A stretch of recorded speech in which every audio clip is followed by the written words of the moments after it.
ये आवश्यक होता है कि नियत और एफर्ट्स एक ही दिशा में लगाए जाएं।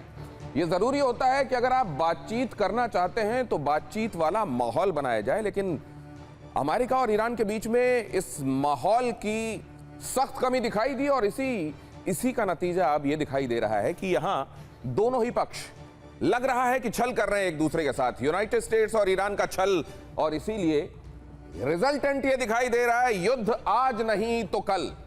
जो घटनाक्रम है वो साफ इशारा कर रहे हैं कि ना तो सीजफायर एक्सटेंड होता हुआ दिखाई दे रहा है और ना ही इस दौरान पीस टॉक्स से कुछ ऐसा होता दिखाई दे रहा है कि मौजूदा परिस्थितियां किसी लंबे शांति काल की तरफ जाएं।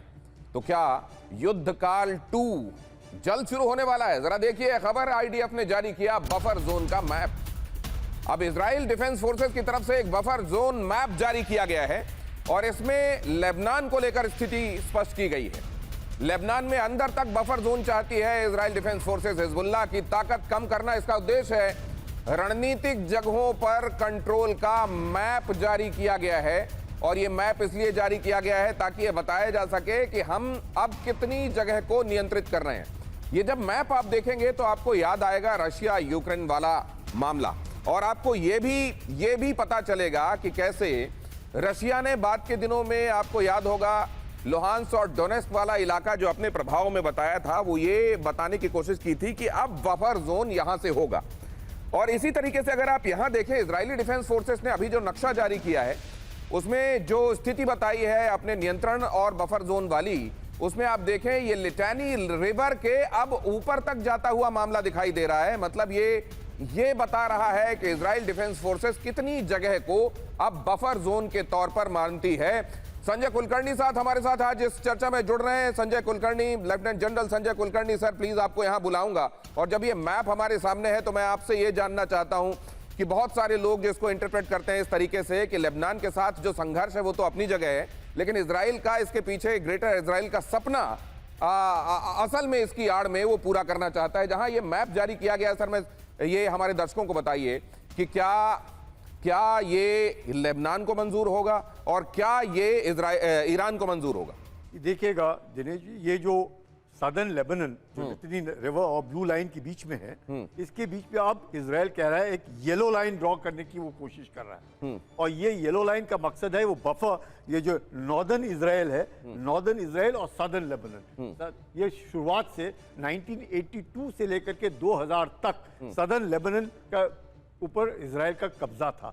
इसीलिए हिजबुल्लाह जो खड़ा हुआ उसके उसी दौरान खड़ा हुआ क्योंकि सदर्न लेबनान में इजराइल का कब्जा था। इजराइल ने 2000 के आसपास छोड़ा सदर्न लेबनान को। उसके बाद जिस प्रकार से लगातार ब्लू लाइन, और इसको लेकर के मकसद ये था कि लेबनान आर्मी और यूनिफिल ये दो सदर्न लेबनान में रहेंगे, लेकिन लेबनान आर्मी की जगह हिजबुल्लाह ने कब्जा किया। और यही कारण था कि लगातार अक्टूबर के बाद से जो लड़ाई शुरू हुई है हिजबुल्लाह को और लेबनान इसके साथ, इजराइल के साथ, मकसद एक कि इजराइल सोचता है कि उसके जो 1 लाख से ज्यादा लोग नॉर्दर्न इजराइल से बेघर हुए हैं क्योंकि हिजबुल्लाह जो है वो नॉर्दर्न इजराइल के ऊपर हमला करता है, उस हमले से बचने के लिए ये बफर बनाया गया है। और उस बफर को भी एक बफर दिया गया है, जिस तरह से गाजा में येलो लाइन बनाई गई उसी माफिक लेबनान में भी। तो ये बफर से बफर होता गया तो पूरा देश ही असल में फिर बफर में आ जाएगा। ये एक बड़ी चिंता हो सकती है। लेकिन हमारे साथ जुड़ने वाले बाकी मेहमानों के साथ अभी आपका परिचय करा देता हूं। शुभदा चौधरी जो कि मिडिल ईस्ट मामलों की जानकार हैं, आज की इस चर्चा में हमारे साथ जुड़ रही हैं। हमारे साथ आशीष भी होंगे जो कि डिफेंस जर्नलिस्ट हैं। हमारे साथ अशोक सज्जनहार कुछ देर में जुड़ेंगे, जिनसे हम इस कुटाई वाली नीति में कूटनीति के लिए कितनी जगह बची हुई है उनसे हम समझेंगे। लेकिन अभी ये जो तस्वीरें आप देख रहे थे, जनरल कुलकर्णी से हमने कुछ एक चीजें समझी। आशीष, बहुत क्विकली आ जाइए, आपने खबर हम तक पहुंचाई तो इसके कुछ एक नुआंसेस आपसे भी हम समझना चाहते हैं। ये एक बार फिर से डालिए वो मैप यहां पर। यहां जो हम चर्चा कर रहे थे कि ये इजराइल की तरफ से ये स्पष्ट किया जा रहा है कि वो चाह क्या रहे हैं जी। लेबनान को लेकर ईरान का कंसर्न क्या है, ये बीते दिनों हमने देख भी लिया जब उसने कहा कि आप पहले सीज फायर वाले मामले में स्पष्ट कीजिए कि लेबनान को लेकर आपकी स्थितियां क्या हैं।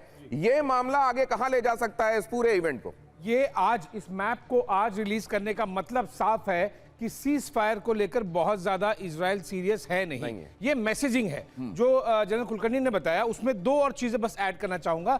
लतानी रिवर है और लतानी रिवर को एक तरह से आप ये मान के चलिए कि एक एलओसी के तौर पर ये दिखाई दे रही है यहाँ। एग्जैक्टली। और इसी के इन रिजेस के बीच में जो लाल वाला एरिया है ना, ये जनरली आप ये मानिए कि जो रशिया ने यूक्रेन के साथ किया, अब मैं अभी आपके आने के पहले यही बात कह रहा था कि लुहांस्क और डोनेस्क वाला मामला दिखाकर जैसे उन्होंने बफर जोन क्रिएट करने की कोशिश की थी, ये वहां वही हो रहा है। ये काफी बड़ा बफर जोन है। भले मैप में आप दर्शकों को, अगर आप इसको एक कंट्री के पॉइंट ऑफ व्यू देखिए कि एक नई एलओसी उन्होंने बना दी है।